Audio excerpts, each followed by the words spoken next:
o powerlift, ele é para todo mundo? Qualquer um pode ser atleta ou é diferente? Porque assim, a gente fala pro basquete, vamos lá. Pro basquete, algumas posições, o esporte escolhe você. Pra corrida, o esporte escolhe você. Pra natação, o esporte escolhe você. Pro fisiculturismo, a gente sabe que tem algumas modalidades que o esporte escolhe você. Pro powerlift, o esporte escolhe você ou pode qualquer um entrar pra categoria? Qualquer esporte, o esporte escolhe você. Você fala assim, eu quero ser um atleta de ponta, o esporte escolhe você. Você não escolhe, não é você que escolhe. Mas o que acontece com o power, e pode acontecer com outras modalidades, é que o powerlifting é um esporte muito democrático. Você tem a oportunidade de competir você contra você mesmo sempre. Sim. Então, se você, por exemplo, o que está pegando agora nas grandes cidades? Beach tênis, paddle. Os caras não vão ser um atleta de alto nível. Sim. Mas é uma forma de fazer exercício, de levar a vida, de ter uma vida saudável. E o powerlifting pode ser levado assim, numa boa. Eu tenho alunos que treinam powerlifting e não competem. E só gostam de treinar powerlifting. E de se desafiar. Às vezes compete uma competição por ano, mais por brincadeira tal. Mas não compete em alto nível. Quando vai chegando no alto nível, não adianta. Você vai selecionar os melhores, não tem jeito. Né? Não, mas a questão tipo, que eu levantei a pergunta é justamente assim. Quando eu falo de o esporte escolher a pessoa, é justamente assim. Você vai pegar um jogador de vôlei, que o cara vai ficar mais na rede ali. Então, pela estatura, ele não pode ser baixo. Lógico, lá atrás o cara segura. Você pega um corredor. Então, você vê o cara ali, ele tem, né, a passada mais longa e tudo mais. Ele não pode ser um cara muito peso, metamorfo, tem todas essas questões que eu quero colocar. Estou falando de alto rendimento. O powerlift, independente da questão genética dele, ele tem como se consagrar um atleta? Olha só, falando em biotipo, isso. proporções corpóreas, sim, você tem de tudo. Você tem um cara mais longilíneo, sim, você tem um cara mais curtinho.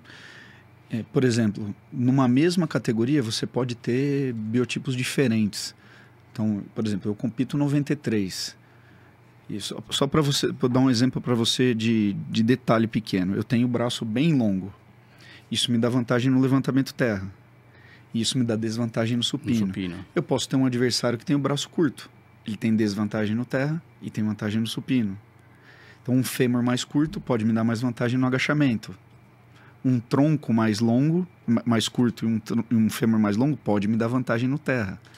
Então, tem várias combinações. Então, só de olhar o cara e falar assim, ele é alto, não tem jeito? Não é isso? Não é isso. Então, todo mundo pode praticar. Aí, o que começa a decidir?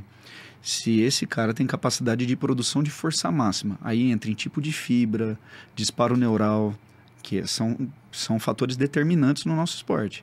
Aquele cara que tem tipo de fibra branca. Por exemplo, vou dar um exemplo para você. Hoje, tem vários países que sempre sobressaem no esporte, né? A Rússia e a Ucrânia sempre foram muito potência no powerlifting junto com a Polônia, né? E como a Rússia está afastada por causa da guerra faz 4 anos, a Rússia saiu um pouco desse cenário. Os Estados Unidos tomaram conta desse cenário, né? Porque muitos atletas já faziam base de powerlifting na escola, como eu falei para você, desde molequinho, e alguns deles migraram do futebol americano, que usa o powerlifting como preparação dos Estados Unidos. Sim. Então lá, qualquer jogador de futebol americano faz 200 de supino tranquilamente, entendeu? E agachamento pesado, etc. E um outro time que é muito forte é o time da Inglaterra. E é nesse ponto que eu queria chegar. O time da Inglaterra hoje, masculino, o Open, tem 8... Cada time masculino tem 8 atletas, tá? 7 são descendentes de nigeriano. Que é privilegiado em termos de fibra de contração rápida. Alguns deles são curtinhos. Outros deles são longilíneos. Mas o que eles têm de característica é a fibra do tipo 2B e o disparo neural rápido. Então eles conseguem dar mais explosão, óbvio, né? Eles têm capacidade de levantar peso absurdamente. São os mesmos negros da região do Caribe ali. Jamaica, Bahamas, que se destacam também nos 100 metros rasos. Que louco isso. Então o esporte faz uma seleção nessa, né? E os russos e ucranianos têm muita relação, as pessoas os antigos cossacos, região do Cáucaso, são pessoas de característica forte, assim como o iraniano. Contração lenta, então. Não, contração rápida mesmo. Também? Contração rápida, e além de ter uma boa escola de treinamento, né? Que é a escola principal de treinamento de força, vem de lá. Tá, só para explicar para o público de casa, então, gente, os tipos de fibra que ele está falando é de contração lenta e contração rápida, para a gente pegar.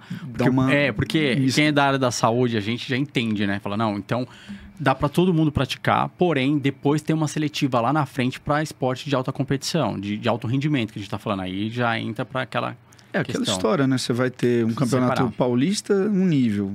Brasileiro, outro. A hora que você vai começar a ir para fora é outro nível, outro nível. E aí o esporte começa a selecionar. Sim. Até o jogador de futebol hoje, você sabe, que os caras vão lá no laboratório, tira lá um pouquinho da fibra, faz leva uma biópsia, vai analisar. Esse jogador aqui é fibra de contração rápida, então coloca ele nas pontas. No Power aqui no Brasil, a gente não tem isso de fazer uma análise ainda, tá? Nos Estados Unidos, na Europa, eu acredito que tenha. Eu acho que o Ronaldinho Gaúcho fez, não foi? Foi um dos atletas que abriu na época. O Ronaldinho Gaúcho tem fibra de contração rápida e tal. Fizeram. Quando ele foi pra França, pra né? França. Quando ele foi pro Paris Saint-Germain. Porque aí já sabe que o cara explodia e tal. Sim, aí você dá o estímulo correto também. É que o futebol, ele é um esporte um pouco mais misto. Claro que o cara mais rápido se diferencia mais, mas é um esporte um pouco mais misto. No powerlifting, naturalmente, esse cara ele não desponta tanto quanto os outros despontam, entendeu? Então, mas o cara consegue competir bem em nível estadual, em nível nacional, só que a hora que vai chegando em nível internacional, começa a separar, né? É igual qualquer esporte, ginástica artística, atletismo, você começa a selecionar os melhores, não tem como. Pegar os caras e falar assim, meu. Agora a gente falando de prescrição, que é legal. Qual é a metodologia que você usa mais assim nas suas prescrições? Olha, o que diferencia, assim, tentando fazer o público que não é do meio entender.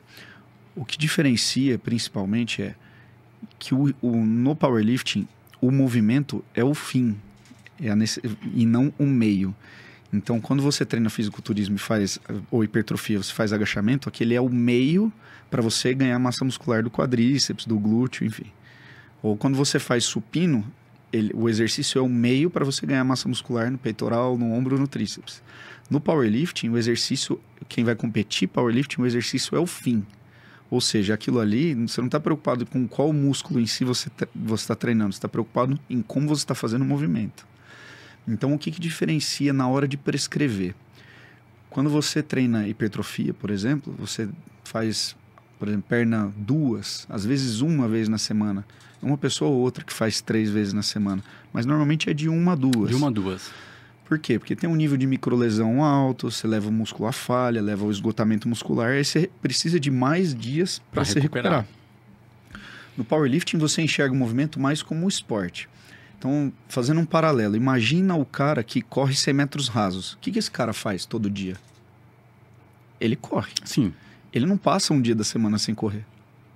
O que o cara que joga vôlei faz? Ele joga vôlei todos os dias.